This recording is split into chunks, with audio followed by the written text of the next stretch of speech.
Alléluia. Frères et sœurs, amis qui êtes là, peut-être pour la première fois ou l'une des premières fois, j'aimerais vous dire quelque chose avant de partager avec vous la parole de Dieu. Je suis sûr d'une chose en cet instant même, à l'instant précis là, je suis sûr d'une chose, c'est que le Seigneur, il est au milieu de nous. Dieu est présent dans ce lieu ce soir, alléluia. Il va se passer quelque chose dans votre cœur ce soir. Il va se passer quelque chose dans votre vie ce soir, alléluia. Oh, que Dieu soit béni. C'est formidable la parole de Dieu, merci Joanne. C'est formidable la présence de Jésus. Vous savez que la présence de Jésus, ça change tout. Ça change tout. Une femme venait régulièrement à la synagogue et la Bible dit, elle était courbée, elle ne pouvait pas se redresser, elle a bien essayé, elle souffrait, elle avait les douleurs, elle était là courbée complètement et chaque fois, elle venait à la synagogue et chaque fois elle repartait de la synagogue de la même manière. Chaque fois c'était pareil, chaque semaine, chaque fois qu'elle allait à cette synagogue, elle arrivait courbée, elle ne pouvait pas se redresser et elle repartait courbée. Et puis un jour elle est venue à la synagogue, elle est arrivée courbée, mais ce jour-là, il y a Jésus qui est présent. Elle ne va pas repartir courbée, elle va repartir redressée, parce que Jésus lui dit, femme, tu es délivrée de ton infirmité. Et à l'instant, elle a été délivrée, alléluia. Le démon qui la tenait a été obligé de lâcher prise. Les démons sont soumis à la parole de Jésus, alléluia. Et ce soir, il y a peut-être quelqu'un qui a des problèmes, des difficultés. Je sais, je sors du thème, c'est pas grave. Il y a peut-être quelqu'un qui a des problèmes, des difficultés, alléluia. Mais le Seigneur est présent dans ce lieu, gloire, nous le croyons, alléluia. Et quand le Seigneur est présent, ça change tout, gloire à Dieu. Ça change tout, alléluia. Que Dieu soit béni. Ah, je suis content d'être là ce soir. Moi. Je ne sais pas vous, mais moi je suis content d'être là. Parce que le Seigneur, il est là, il est présent, alléluia. Et on sent, je sais, vous sentez déjà la présence de Jésus dans ce lieu. Alléluia. Il va se passer quelque chose avec le Seigneur, j'en suis sûr. Alléluia. Je veux le croire. J'ai un ami, il est d'origine finlandaise. Il est finlandais, il habitait la Finlande. Et il m'a raconté, il m'a dit, tu sais, j'étais gamin, j'étais tout petit. Et avec mes copains, souvent on allait jouer au foot. Et alors on faisait des matchs de foot. Et puis arrivait une heure précise. Il y avait une heure précise. Et à cette heure précise, on s'arrêtait de jouer au foot. Et je dis, pourquoi, qu'est-ce que vous faisiez? Il me dit, parce qu'à ce moment-là, il y avait une réunion où on parlait de Jésus qui commençait. Et comme c'était un moment de réveil, on s'arrêtait de jouer, ils étaient gamins, il dit on s'arrêtait de jouer et on disait, allez, on va aller voir les miracles, on va aller voir les miracles. On allait et on voyait les miracles. Alors je vous pose une question là, maintenant. Quand vous êtes venus tout à l'heure là, de la maison, du travail, est-ce que vous êtes venus en vous disant, allez, on va aller voir les miracles du Seigneur? Parce qu'on y croit de moins en moins. C'est pas vrai? Il faut que nous y croyions. Dieu n'a pas changé. L'Esprit de Dieu est toujours le même. Jésus est vivant. Il est le même hier, aujourd'hui et éternellement. Alléluia. Amen. Je vais revenir au thème. De toute façon, ça va coïncider. Nous sommes dans une semaine où on parle de la vie de l'esprit. J'aime beaucoup ce verset de l'Écriture, ni par la puissance, ni par la force, mais par mon esprit, dit l'Éternel des armées. C'est une vérité incontournable, extraordinaire, à laquelle nous croyons.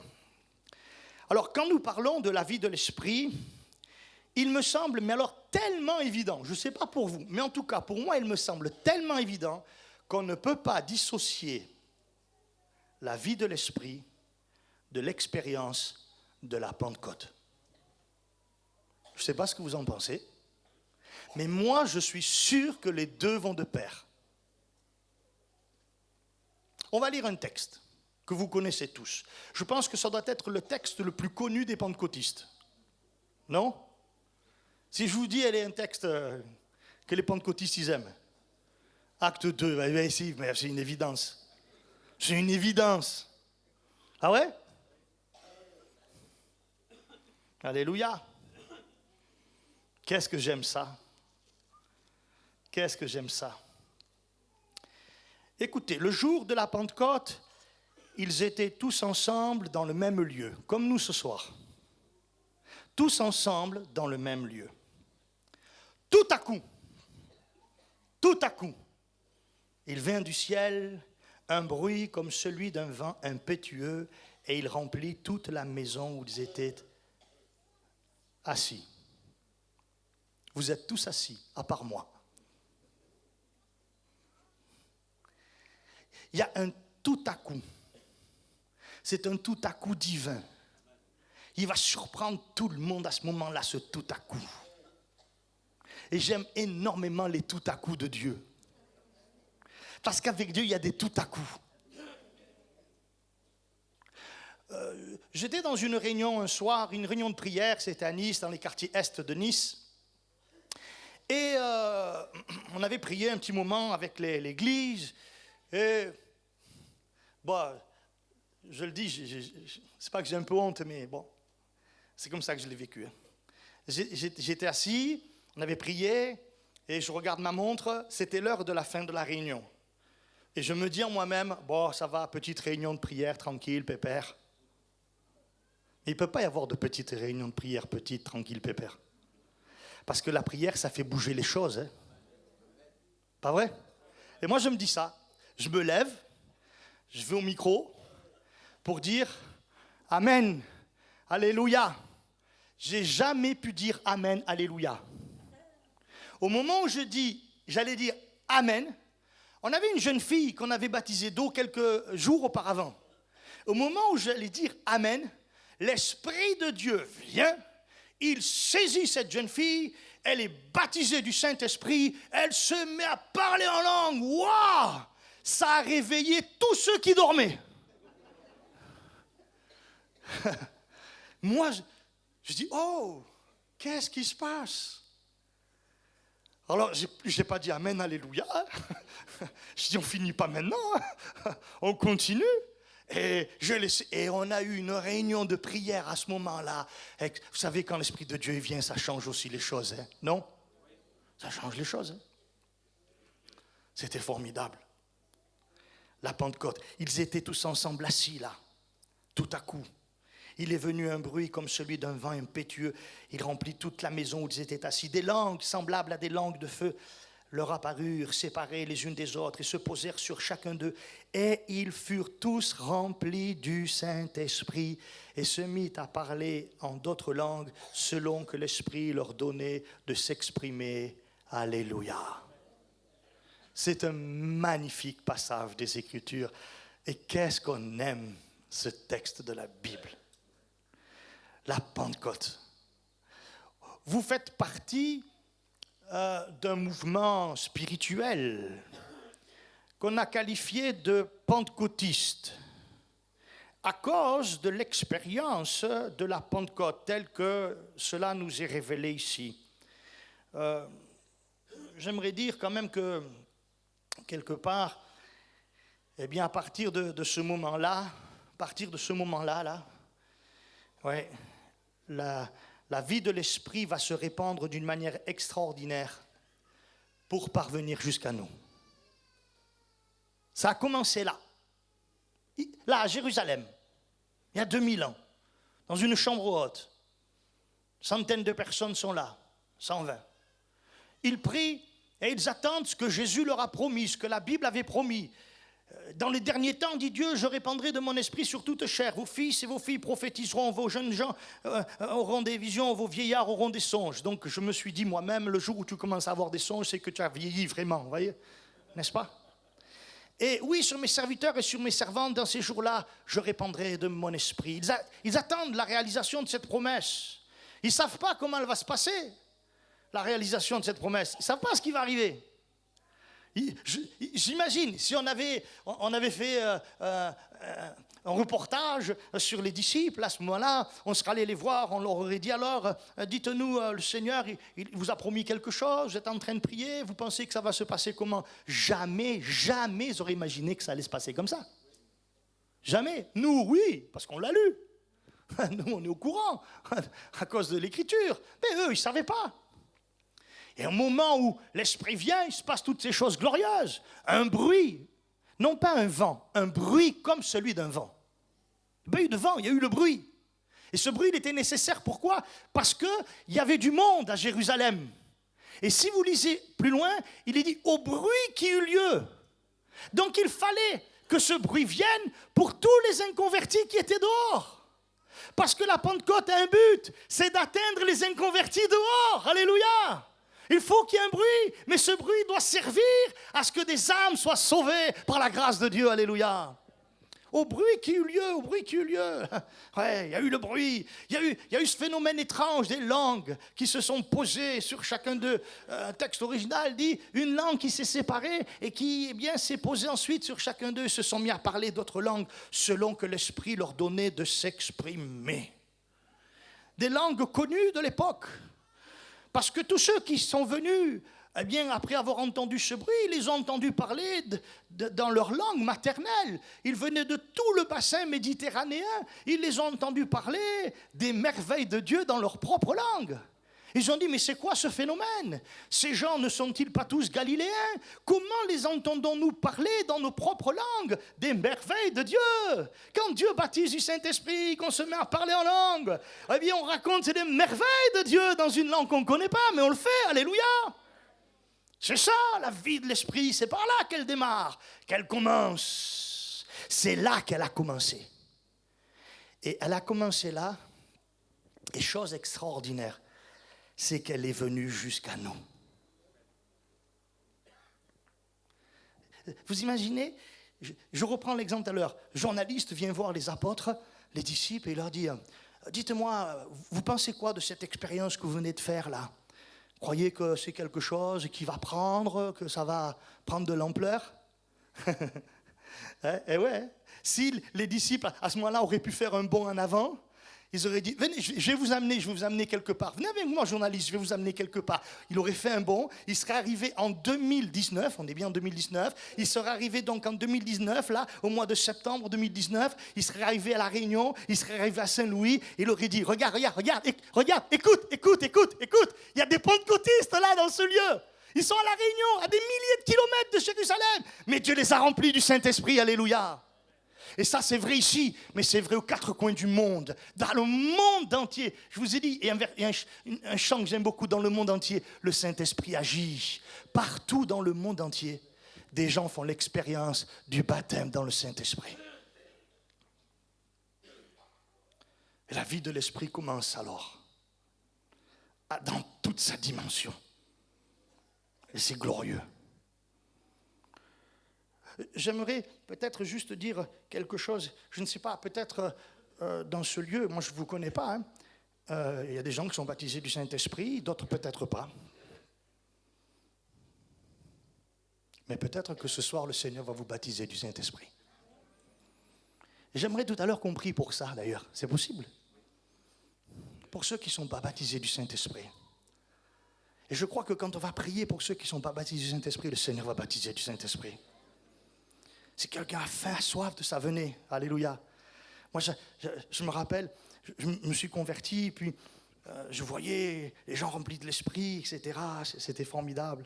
Je me rappelle, on avait un grand-père dans l'église, un homme vraiment de Dieu, un homme de l'esprit, qui était rempli du Seigneur.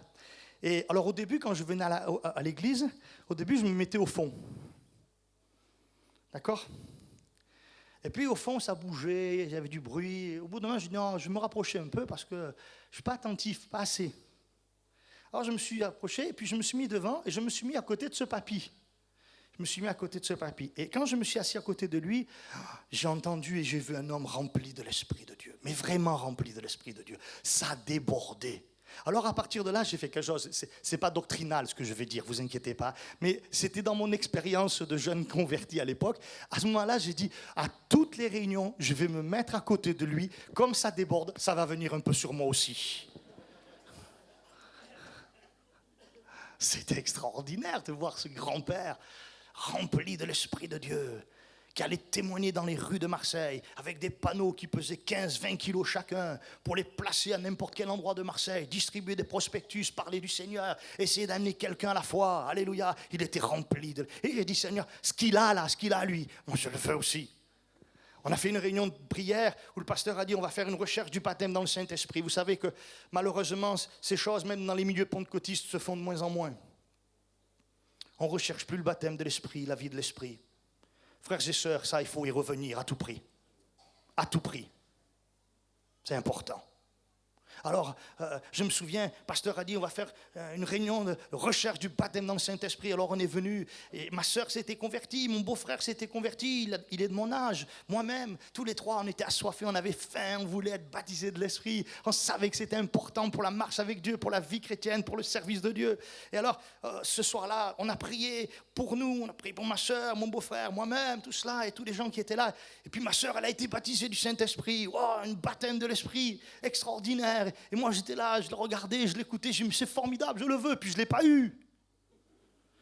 Et mon beau-frère non plus. J'ai été jaloux. J'ai dit, Seigneur, c'est pas normal.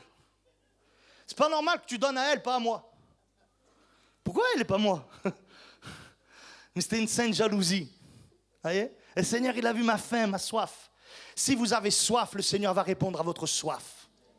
Alors, je me souviens, un dimanche matin, c'est bizarre les choses. Je vivais avec mes parents et mes grands-parents. Et ma soeur et mon beau-frère. On était tous dans une maison, c'est grande.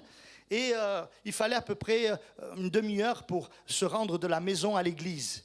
Et ce matin-là, mon père me dit, tiens Fred, les clés de la deuxième voiture, je les pose là.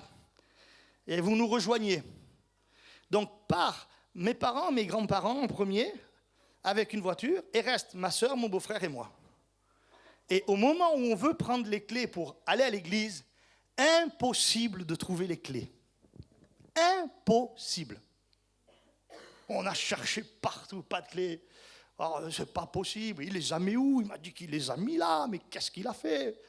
Et puis au bout d'un moment, on s'est rendu à l'évidence, on ne pourrait pas se rendre au culte. Alors qu'est-ce qu'on a fait? On a dit, puisqu'on ne peut pas aller au culte, le culte, il va venir à nous. On était 3. Et on s'est dit, on va passer un moment avec le Seigneur. On a chanté un cantique comme on pouvait, on n'avait pas les bons musiciens là. On a chanté un petit chœur de tout notre cœur. Puis on a lu un texte de la Bible simplement, on n'a pas fait les prédicateurs, on a lu simplement. Et puis ensuite on a prié, on a commencé à louer le Seigneur, on a commencé à louer Dieu. Et vous savez quoi? Alors qu'on était en train de louer Dieu, mon beau-frère et moi ce matin-là, on a été remplis de l'Esprit. Ça débordait. On était au ciel. On était au ciel. Alléluia. C'est ça. Hein? On était au ciel dans notre cœur. Le ciel était venu en nous. Et je me souviens, mon père, il revient de la réunion, il revient du culte. Ce matin-là, il était tout penaud. Il arrive comme ça. Il dit, oh les jeunes, je m'excuse. J'ai emporté les clés, je les ai mis dans la poche. Il croyait que ça allait ça nous avait énervé. Et nous, on lui dit, mais gloire à Dieu, tu as bien fait de les avoir, les clés dans ta poche. Parce que nous, on est restés là, on a prié, tu sais ce qui s'est passé? Il nous a remplis du Saint-Esprit, le Seigneur. Alléluia, gloire à Dieu. Ça, Dieu veut le faire. Il peut si tu as soif, il va répondre à ta soif. Alléluia. La vie qui vient de l'Esprit, la vie, la Pentecôte véritable. Tout au long de l'histoire, mes amis, écoutez-moi bien, tout au long de l'histoire. Et si vous lisez l'histoire d'ailleurs de l'Église, vous verrez qu'à travers les siècles passés, vous découvrirez que Dieu n'a jamais cessé de répandre son esprit. Jamais. Il l'a fait, lui a donné donc cette vie, ou redonné cette vie, d'une manière extraordinaire. Laissez-moi vous raconter en quelques mots. Au siècle dernier, pas loin, 100 ans, hein, un peu plus, dans une école biblique aux États-Unis, un professeur qui enseigne ses élèves leur dit, juste avant de partir pour la période de Noël, en vacances, il dit à ces jeunes, écoutez, ça serait bien que vous étudiez le livre des Actes et que vous essayiez de voir un petit peu ce que la Bible dit sur ce qu'elle appelle le baptême du Saint-Esprit. Bien. Et il part. Les étudiants, pendant quelques jours, vont plonger leur regard dans le livre des Actes des Apôtres pour voir un petit peu ce qui s'est passé à ce niveau-là. Et quand le professeur revient, il dit alors, quelles sont vos conclusions par rapport à ce que vous avez lu? Et chacun de dire, oui, effectivement, il y a une expérience qui semble être tout à fait distincte de l'expérience du salut. Je crois que Dieu est capable de sauver, il est capable de racheter quelqu'un, il est capable de changer son cœur, il est capable de pardonner ses péchés, mais il semblerait que Dieu a rajouté à cette expérience du salut une autre expérience que la Bible appelle le baptême du Saint-Esprit.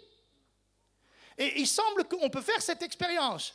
Et ils disent, chacun dit, et ce qui semble être le point commun de cette expérience, quand on lit les Écritures, c'est que chaque fois que quelqu'un a été baptisé du Saint-Esprit, il s'est mis à parler d'autres langues. Et ils indiquent ainsi aux professeurs que c'est peut-être là l'expérience qu'il faut rechercher et retrouver. Alors, le prédicateur va prendre à cœur cette situation. Le professeur, il s'appelait Parham, Charles Parham. Et alors qu'on allait basculer de l'année 1900 à 1901, à la veillée du jour de l'an, ces étudiants et ce professeur se sont retrouvés pour passer un moment ensemble dans la présence de Dieu. Ils voulaient finir l'année avec Dieu, la commencer avec Dieu. Et durant cette réunion, voilà que, on a passé un moment ensemble dans la prière, on a loué le Seigneur de tout notre cœur. Et puis, une jeune étudiante, Agnès Osman.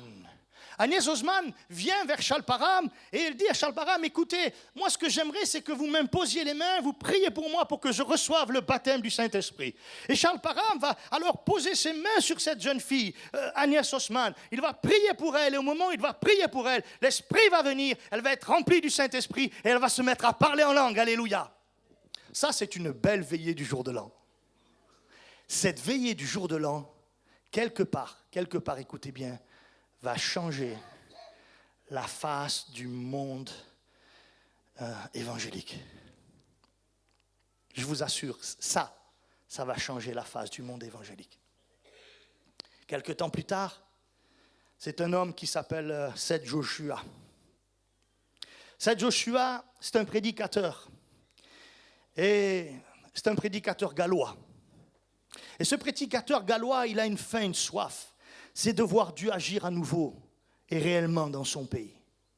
Alors tous les jours, on va retrouver cet homme, Seth Joshua. On va le retrouver au bord d'une rivière. Et il fait les 100 pas au bord de cette rivière. Il marche de long en large, tout au long de cette rivière. Et pendant qu'il marche, il prie. Il fait ça tous les jours. Et il prie en disant, Seigneur, s'il te plaît, Seigneur, s'il te plaît, envoie-nous l'Esprit. Envoie-nous, Seigneur, ces temps d'autrefois. Donne-nous, Seigneur, de vivre quelque chose de grand, de glorieux. Et il dira à Dieu même, mais Seigneur, même si tu ne m'utilises pas moi, ça n'a aucune espèce d'importance. Mais envoie des hommes, remplis des hommes du Saint-Esprit. Envoie-les, fais quelque chose, Seigneur. Et Dieu va entendre sa prière. Dieu va l'entendre. Et la Bible, et l'histoire raconte que, quelque temps plus tard, un jeune homme, Evan Roberts, va être saisi par l'Esprit de Dieu. Et dans l'église qu'il fréquentait, il va aller voir son pasteur, il va lui dire, pasteur, j'aimerais parler à la congrégation, est-ce que vous me donneriez l'autorisation de leur parler? Alors le pasteur, il est un petit peu hésitant quand même, mais voyant l'insistance de ce jeune homme, il va dire, bon, je vais te donner une occasion de parler à l'auditoire. Et il va lui donner une occasion, dans un moment où c'est pas la grande réunion, c'est pas, vous voyez, un petit moment là. Voilà, mais, ce moment-là va changer le cours de l'histoire. Evan Roberts va parler à sa congrégation, à la congrégation qui est rassemblée. Et il va expliquer le feu qui est en lui, il va expliquer ce que Dieu veut faire, comment Dieu veut agir. Et à partir de là, le réveil de l'Esprit de Dieu va commencer au pays de Galles. En quelques mois, écoutez bien ce que je vais dire, en quelques mois, 100 000 personnes vont se convertir. 100 000. Et quand vous avez en quelques mois 100 000 personnes qui se convertissent, ça fait du bruit qui retentit dans le monde entier. Et partout dans le monde, on a entendu parler de ça. Ça a suscité dans le cœur de tout un tas de chrétiens dans le monde entier le désir de vivre le réveil du pays de Galles. On a entretenu entre pasteurs des relations écrites. On a envoyé des rapports du pays de Galles à différents prédicateurs autour de la planète pour expliquer ce qui se passait. Et chose extraordinaire, c'est qu'à ce moment-là, l'Esprit de Dieu va commencer à se mouvoir et à agir. Et partout dans le monde, États-Unis, Afrique du Sud, Inde, Europe, partout dans le monde, l'expérience de la Pentecôte se manifeste. Ça amène le réveil, ça ramène les foules à l'évangile. Alléluia. Ça amène les foules à l'évangile.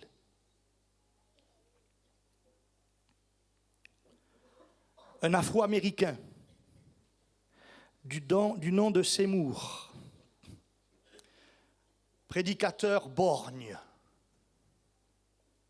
qui fera l'école biblique, et écoutez bien parce qu'à l'époque aux États-Unis ça se passait encore comme ça, qui fera l'école biblique, et dans son école biblique, là dans l'école biblique, il n'avait même pas le droit d'être dans la même classe que les autres. Lui, il est obligé d'être dans une salle à côté. On laisse juste les portes ouvertes pour qu'il puisse entendre. Vous entendez bien? On est au milieu de pasteurs, de chrétiens, et on lui dit, toi, tu es noir et tu n'as pas le droit d'être dedans, tu restes là-bas. Et Seymour est là, assoiffé de Dieu. Il sera même rejeté de certains lieux, de certaines églises. Et un jour, avec une poignée de personnes, il trouve dans une rue de Los Angeles un local qui est tout poussiéreux, il n'y a rien de formidable dans ce local, rien. Et ils disent, on va faire ici. Autrefois, il avait servi d'église. Ce local, autrefois, avait servi d'église, mais il avait été repris par d'autres personnes, il y avait différentes activités, je ne sais plus de quel ordre c'était. Toujours est-il que là, ce local, ouais, il ne prête pas pour l'évangile, semble-t-il. Mais ils disent, on va le prendre, ce local. Et dans ce local, ils vont se rassembler, ils vont se réunir. Et l'Esprit de Dieu va venir, il va commencer à agir, il va commencer à souffler. Des milliers et des milliers vont venir entendre, écouter l'Évangile. Des milliers et des milliers vont être guéris de leur maladie. On va venir du monde entier on va venir à Los Angeles, à la rue Azusa, pour voir ce qui se passe. Et de là vont repartir des hommes et des femmes remplis du Saint-Esprit dans le monde entier. Un prédicateur norvégien du nom de T.B. Barrett, et pasteur d'une église traditionnelle, reçoit de la part de ses confrères pasteurs, comment je pourrais dire, le devoir d'aller chercher aux États-Unis de l'argent parce qu'il nous en manque. On lui dit, voilà, Barrett, peux-tu te rendre aux États-Unis et voir les frères là-bas, tu leur demandes s'ils peuvent nous donner un peu d'argent parce qu'on en a besoin. Et Barrett prend sa valise et il file aux États-Unis. Il arrive aux États-Unis, et comme il arrive aux États-Unis, eh bien voilà, il rencontre bien des églises, des chrétiens, des pasteurs. Et puis, dans ces rencontres qu'il fait, il entend parler de Los Angeles. Il entend parler de ce qui se passe à Los Angeles, à la rue Azusa. Alors, il se dit, il faut que j'aille voir cette chose-là. Il va à la rue Azusa. Il rencontre eh bien, les responsables d'église de cette rue Azusa. Et là, il voit des gens remplis de l'Esprit. Il voit la puissance de Dieu à l'œuvre. Il voit le Seigneur agir d'une manière glorieuse. Et il dit, c'est de ça dont j'ai besoin. C'est ça qu'il me faut. Alors il demande à ce qu'on prie pour lui. Et on va prier pour lui. Et il dit que quand on a prié pour lui, le feu de Dieu est descendu dans sa vie. Il a été rempli du Saint-Esprit, il s'est mis à parler en langue. Ça a duré des heures et des heures là dans la présence de Dieu. Alléluia! Et puis, il repart. Il arrive en Norvège. Il rencontre la congrégation des pasteurs. Et là, il dit, voilà, chers frères, j'ai deux nouvelles, une bonne et une mauvaise, par laquelle je commence. Ils ont dit par la mauvaise. Bon, ben, la mauvaise, c'est que vous m'avez envoyé chercher des sous et je suis désolé, j'ai $0. Il n'y a rien. Oh, Barat, on t'a envoyé pour ça quand même. Et c'est quoi la bonne nouvelle? Ben, la bonne nouvelle, frère, c'est que Dieu m'a rempli du Saint-Esprit, que je parle en langue, le Seigneur m'a saisi, alléluia, et je sais qu'il va faire quelque chose. Et là, ils ont dit, ouh, qu'est-ce qu'il raconte celui-là? On n'a pas trop cru. Mais sauf que, dans l'église où il travaillait, en quelques semaines, quelques mois, le réveil a éclaté. On est venu de l'Europe pour aller se rendre compte, notamment un certain pasteur Lévi Petrus, suédois, qui lui aussi va être rempli du Saint-Esprit. Ça va toucher le nord de l'Europe, ça va atteindre l'Angleterre. L'Angleterre. Boody, Wigglesworth, Jeffreys, des gens remplis de l'Esprit, pleins de Dieu, remplis de Dieu. Vous imaginez que, eh bien, si vous avez l'occasion, vous pourrez regarder, on trouve cela quelquefois sur Internet, des images, des réunions des frères Jeffreys ou autres. Vous avez là des auditoires de plusieurs milliers de personnes avec des guérisons, des délivrances extraordinaires. Je vous donne un exemple. Regardez ce que ça produit, l'action et l'onction de l'Esprit de Dieu. Un prédicateur nous a raconté, prédicateur qui a côtoyé Jeffreys, nous a raconté que dans une réunion où il était là, ça s'est passé, je crois, à Nice d'ailleurs. Jeffreys était de passage dans la ville de Nice. Et quand il priait pour les malades, avec l'onction de l'Esprit, quelquefois, il n'avait pas le temps de prier pendant un quart d'heure pour le malade. Il y avait tellement de gens qui venaient. Donc, quelquefois, qu'est-ce qu'il faisait? Il mettait juste le doigt sur le front, comme ça, l'attaque. Comme ça. Et puis, il disait, soyez guéris. Et puis, il y a une femme qui s'approche. Et cette femme, elle avait des problèmes, des difficultés. Et comme elle s'approche, Jeffreys la regarde. Il met le doigt sur elle, sur son front, comme ça. Et il regarde, il dit, sortez! Sortez. Ça vous aurait fait bizarre, vous aussi. Hein? 2-3 jours après, on apprend le fin mot de l'histoire. C'est la fille qui va raconter cela. Elle va dire, ma mère, pasteur, ma mère, elle a été délivrée des puissances de démons cette nuit.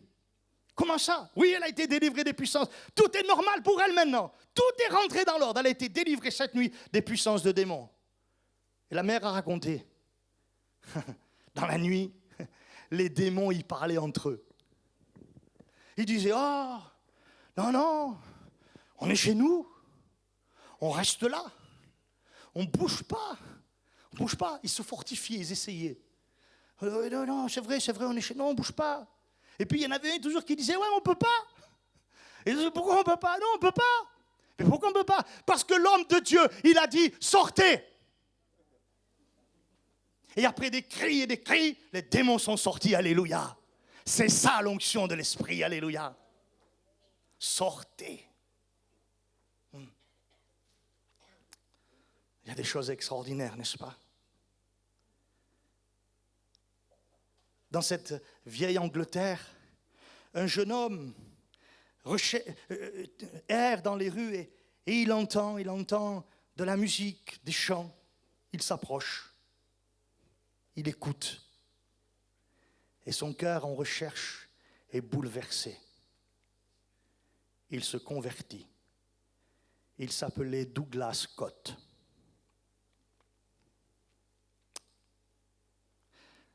Douglas Scott cherchera l'expérience de la Pentecôte. Dieu va le lui accorder. Et puis, j'ai lu dans un vieux Pentecôte que pendant 2 ou 3 ans, avec sa femme, ils ont prié en disant, Seigneur, s'il te plaît, accorde-nous les dons spirituels. Donne-nous les dons de puissance. Un jour, le prédicateur Wigglesworth passe chez eux. Il vient chez Scott. Il rencontre monsieur et madame Scott. Et Wigglesworth, c'est un personnage un peu particulier. Hein. Wigglesworth, par exemple, si vous discutez avec Wigglesworth, de tout et de rien, au bout de 10 minutes, il vous arrête et disait, bon, ça suffit, maintenant on prie. C'est comme ça, hein. Et donc Wigglesworth dit à Scott, on va prier. Et Scott, allez, on prie, frère, on prie. Ils se mettent à prier tous les trois, là, avec sa femme, à Scott et Wigglesworth se mettent à prier. Et alors qu'ils prient, tout d'un coup, l'Esprit de Dieu saisit Wigglesworth. Et puis Wigglesworth se tourne vers Scott et dit, frère, ce que vous demandez à Dieu depuis 2 ans, 3 ans là, Dieu vous le donne aujourd'hui. Et Scott raconte que Wigglesworth prie pour lui à ce moment-là. Il prie, il dit, Seigneur, accorde les dons spirituels à ce frère. Donne-lui ce qu'il te réclame depuis tant de temps, Seigneur. Scott raconte qu'à partir à ce moment-là, il sent dans ses mains une chaleur, un feu dans ses mains. Il se dit, il se passe quelque chose. À la réunion d'après, il commence à prier pour les malades et les malades sont guéris. C'est l'onction de l'esprit. C'est la vie de l'esprit, alléluia. Eh oui. Scott prend à cœur d'aller dans un pays francophone comme missionnaire. Il veut aller en Afrique, dans un pays francophone, annoncer l'évangile. Mais pour ça, on lui dit, tu sais, Scott, ce qui serait bien, c'est que tu ailles un petit moment en France te perfectionner un peu au français. Il avait un français épouvantable. Tellement que les frères nous ont raconté que quelquefois, on avait vraiment du mal à le comprendre. Par exemple, une dame était habillée de noir, elle était en deuil certainement, elle avait peut-être perdu quelqu'un de proche, et lui, il la regarde, il la pointe du doigt, et il dit, vous, la dame en douille. C'est pas la même chose, hein, donc, vous voyez, c'était bizarre. Des fois, ils avaient du mal à le comprendre. Mais chose extraordinaire, c'est que les gens se convertissaient, les malades étaient guéris. C'est l'esprit, c'est pas autre chose. Ouais. Scott donc arrive au Havre, en France, pour se perfectionner en français afin d'aller en mission. Et quand il arrive en France, il arrive chez une dame. L'histoire raconte que cette dame, avec d'autres chrétiens, ça fait des années qu'elle prie. Ces gens-là, ça fait des années qu'ils demandent à Dieu, Seigneur, donne-nous un réveil. Seigneur, amène des serviteurs de Dieu qui vont annoncer ta parole avec la puissance de Dieu. Ça fait longtemps qu'elle prie. Quand elle voit arriver Scott, elle se dit dans son cœur, il y a quelque chose qui se passe. Et dans une réunion, un don spirituel se manifeste. Et Dieu dit, voilà, je t'ai ouvert une porte là. La porte qui devait t'amener où tu voulais, là, pour l'instant, elle est fermée. Je t'ouvre une autre porte, elle est là, elle est ici. Il comprend qu'il doit rester en France. Et il commence le travail. Le Havre, la Normandie. Il descend dans le sud. Et il arrive à Toulon. Vous allez comprendre pourquoi je vous dis tout ça. À Toulon, une œuvre de Dieu démarre, formidable, extraordinaire. Et dans cette ville de Toulon, il y a un homme, il est scaphandrier. Sa tante, que j'ai connue, qui est toujours vivante, qui vient de se convertir, vient chez lui et chez son épouse, à cette personne. Elle leur rend témoignage. Et un jour, ils acceptent d'aller écouter l'évangile. Et quand ils entendent l'évangile, l'un et l'autre, ils se convertissent tous les deux. Alléluia. Et quelque chose va commencer à se manifester dans leur cœur. Ça bouillonne en eux. L'évangile, le salut des âmes, la délivrance des possédés, ça brûle dans leur cœur. Il y a un feu dans leur cœur. Le Seigneur les remplit de l'esprit. Ils comprennent, Dieu les conduit. L'histoire est magnifique. J'ai lu cette histoire ces derniers jours encore. Et au fur et à mesure que je lisais, dans mon cœur, il y avait une joie extraordinaire. C'est magnifique ce que tu as fait avec ces gens-là, Seigneur. Et ça commence à nourrir en eux. Il y a un appel qui est là. Ils vont rentrer dans le ministère. Ils vont faire plusieurs églises en France. La dernière, c'est Aix-en-Provence. Et un jour, ce frère reçoit la conviction qu'il doit partir en mission. Et il choisit une terre particulière. Pratiquement personne ne connaît ce lieu en France à ce moment-là. Il vient en convention et il dit, voilà les frères, le Seigneur a mis dans mon cœur de partir en mission. Ok, tu vas aller où? Connaissez-vous l'île de la Réunion? Ah non, c'est là que je veux aller. C'est là que le Seigneur me dit que je dois aller.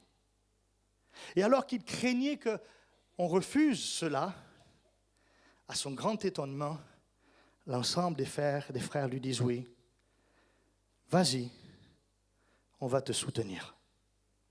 Il arrive en juillet 1966 à l'île de la Réunion. Cet homme s'appelle Aimé Cizeron. Il s'installe. Sa femme le rejoint quelques semaines plus tard avec ses enfants. Et le 3 août 1966, il commence la mission salut et guérison. Ça fait 53 ans. Mes amis, je vous regarde et je me dis, Dieu est un grand Dieu. Il a tout conduit pour vous. Vous avez bien entendu? Il a tout conduit pour vous. Dieu du ciel, il a regardé. J'étais dans l'avion, écoutez-moi, écoutez bien ce que je vais vous dire. Et dans l'avion, il y a la carte. On peut voir au fur et à mesure que l'avion se déplace. Donc, je suis parti de Paris-Orly, l'avion a décollé, et je voyais donc la carte, je voyais la France. Alors, la carte, en fait, va prendre différentes dimensions au fur et à mesure. On voit bien une partie plus réduite de la carte du monde. On voit alors les premières images, c'était la France, on voyait un petit peu l'Italie, etc. Je reconnaissais Nice en bas de la France, je voyais où c'était, voyez. Donc, et puis tout d'un coup, bien, ça s'élargit un peu plus, et là on voit un peu plus, on voit un peu le monde, etc.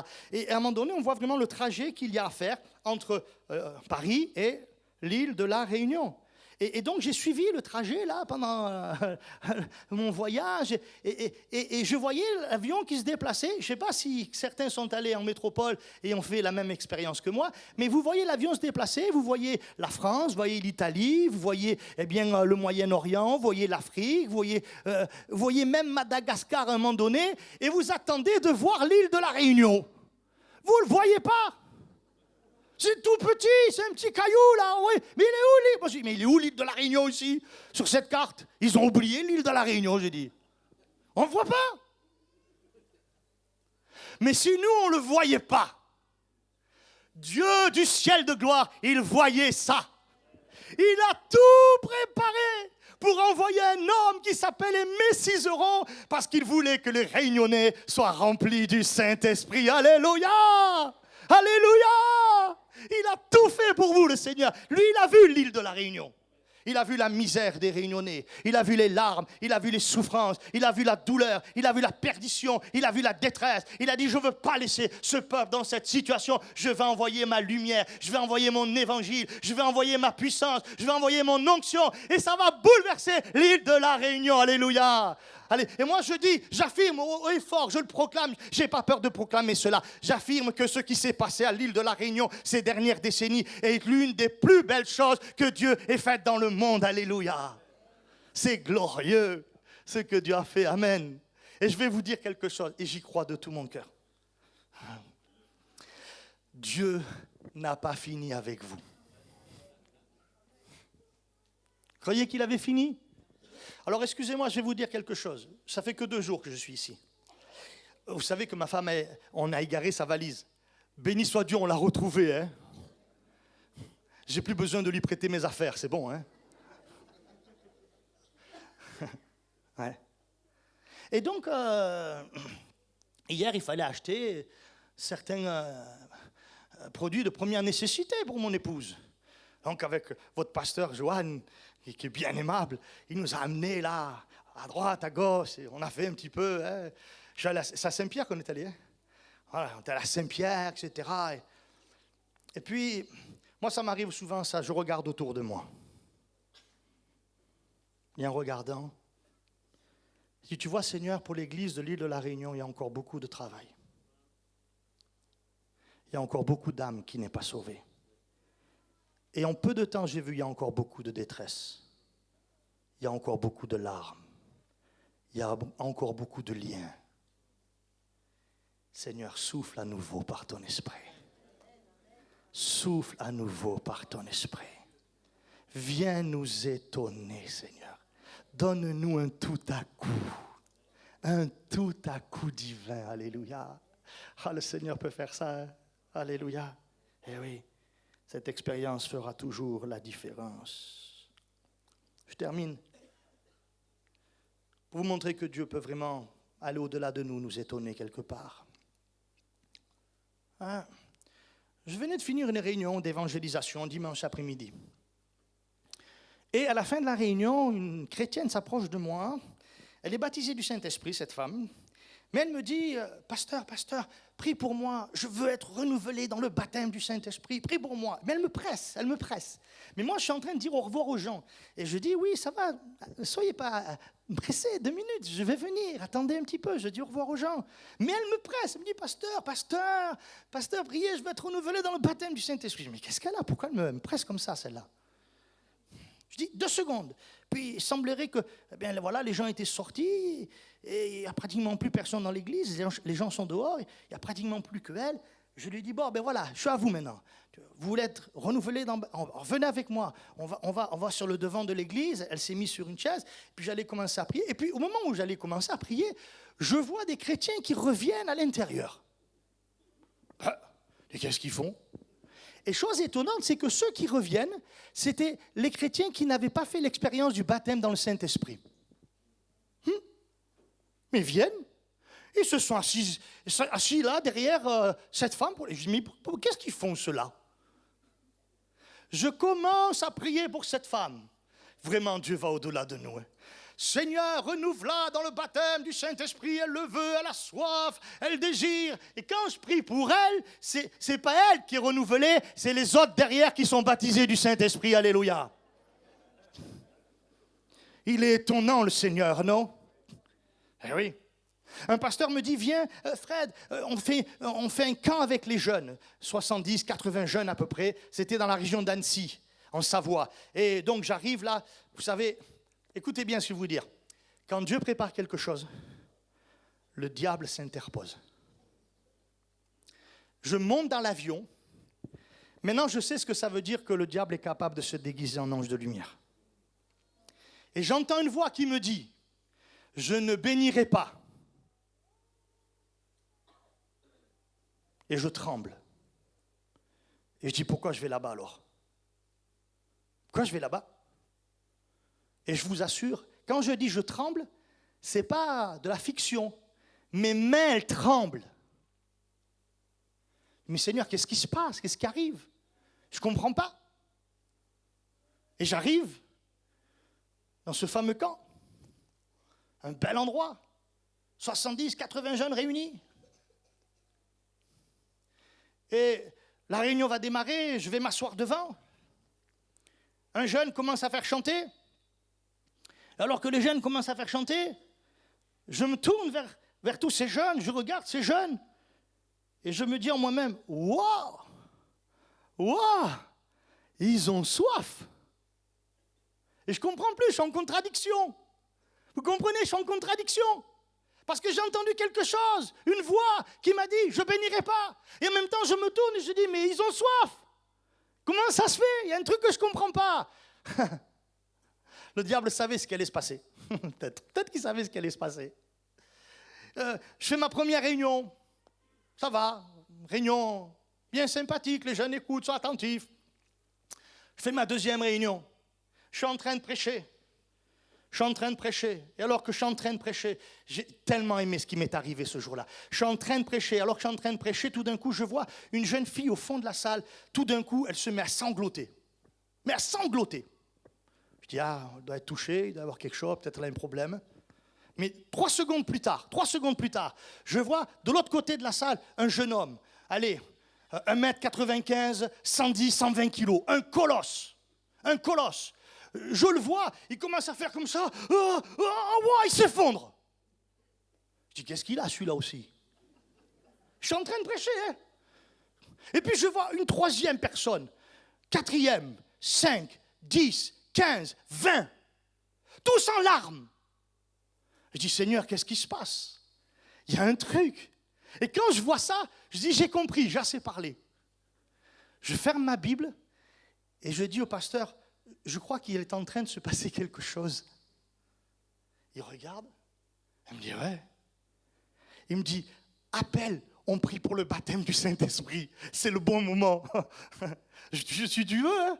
J'appelle, je dis, hé les jeunes, venez devant, on va prier pour vous. Le Seigneur va vous baptiser, Saint-Esprit, venez devant. Les pasteurs, ils vont prier pour vous. Les jeunes se lèvent, ceux qui étaient en larmes, ils viennent devant. Écoutez bien ce que je vais vous dire. On n'a même pas eu besoin de prier pour eux. Au fur et à mesure qu'ils arrivaient, ils étaient baptisés du Saint-Esprit. Et tellement que, voyant ça, je me tourne vers le pasteur, je dis, pasteur, Il n'y a pas besoin. Hein. Le Seigneur, il le fait. C'est réel ce que je vous dis. Hein. Un moment spirituel extraordinaire avec la jeunesse. Ça ne s'est pas arrêté là. Écoutez bien, quand il y a une vraie action de l'esprit, ça produit quelque chose derrière. On finit la réunion et le pasteur dit, bon, c'est l'heure d'aller manger. Vous avez fait des camps, des colos? Vous avez eu affaire aux enfants, aux ados, aux jeunes? Quand vous dites dans un camp, dans une colo, aux enfants, aux jeunes, c'est l'heure de manger, dans les 30 secondes qui suivent, ils sont tous à table. C'est vrai ou pas? Ils attendent ça. Hein? Surtout si ça doit être allié de la Réunion, rougail saucisse, curry de Jack, et voilà. Oh là là là là là là là, les jeunes, ils courent vite hein, pour aller, non hein? Moi, j'aurais couru vite. Hein. On leur dit, allez, c'est l'heure d'aller manger. Et avec le pasteur, on reste quelques instants, on discute ensemble, on partage ce qui vient de se passer. On est émerveillés, on dit, c'est formidable, baptême de l'esprit, tout ça, etc. Puis, au bout de 10 minutes, on dit, bon, on va rejoindre les jeunes. On arrive dans la cuisine, enfin, le salon où ils mangeaient. On n'arrive pas un jeune. Ils sont où? On va à la cuisine, on dit, et les jeunes, ils sont où? Vous les avez mis où? Il dit, mais personne n'est venu. Ben si, on vous les a envoyés à 10 minutes. Mais non, personne n'est venu, pasteur.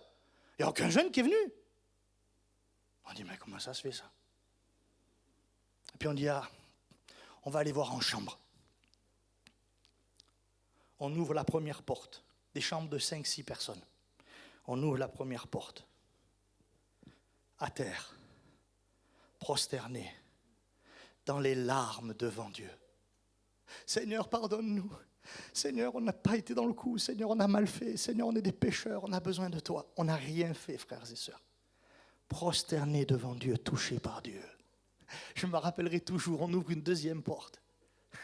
Et là, il y a 5-6 jeunes qui sont en train de prier. Il y en a qui se sont mis ensemble en train de prier. Ils pleurent devant Dieu. Et je me rappellerai toujours parce qu'il y a un jeune là, costaud, un grand gaillard là. Il est en train de prier. Et il dit, Seigneur, je te demande pardon. Seigneur, pardonne-moi. J'ai mal parlé de mon pasteur. Je ne le ferai plus jamais, Seigneur. Et moi, je l'écoute. Je dis, merci Seigneur, il n'est pas dans mon église. Alléluia.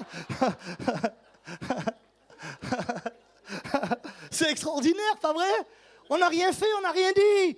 Mais quand c'est l'Esprit de Dieu qui souffle, alléluia. Et moi je veux croire qu'il va souffler dans ce lieu ce soir aussi. Il va nous amener à nous prosterner à ses pieds, à courber nos cœurs devant lui. On va peut-être pleurer sur notre misère. On va peut-être dire, Seigneur, j'ai pas eu assez soif. Seigneur, j'ai pas recherché cela. J'ai eu tort. J'ai besoin du baptême dans le Saint-Esprit. J'ai besoin de la vie de l'Esprit. Mon île a besoin de la vie de l'Esprit. Il y a trop de gens dehors qui meurent sans Dieu. Il faut qu'ils rencontrent Jésus aussi. Alléluia, amen. Et je suis sûr que si Dieu visite son peuple, son église, alors il va y avoir une visitation de toute cette île. Alléluia. Alléluia. Ils étaient 12 à Éphèse. 12. Une poignée. Paul arrive et il dit, mais avez-vous reçu le Saint-Esprit quand vous avez cru? Ça faisait quelques années qu'ils étaient 12. C'était dur. Ils ramaient. Comme nous en France, on rame aussi. Il ramait. Et Paul dit, vous avez reçu le Saint-Esprit quand vous avez cru? On n'a même pas entendu dire qu'il y a un Saint-Esprit. Et de quel baptême avez-vous donc été baptisé? Du baptême de Jean-Baptiste. Vous n'avez pas toute la panoplie, j'ai compris. Donc il leur a parlé du baptême du Saint-Esprit. Et puis après leur avoir parlé, il vient et leur impose les mains pour qu'ils reçoivent le Saint-Esprit. Et là, ils reçoivent le Saint-Esprit. Et les 12 sont remplis de l'Esprit. Écoutez bien la suite. De 12, ils sont passés à des milliers en quelque temps. En moins de 2 ans, toute l'Asie mineure a eu un impact sur ce qui s'est passé ce jour-là. Ils n'étaient que 12, mais 12 remplis de l'Esprit. Et ça a fait la différence. Frères et sœurs, dans votre île, ils peuvent connaître une différence si l'Église de Jésus-Christ est remplie du Saint-Esprit. Amen. Amen.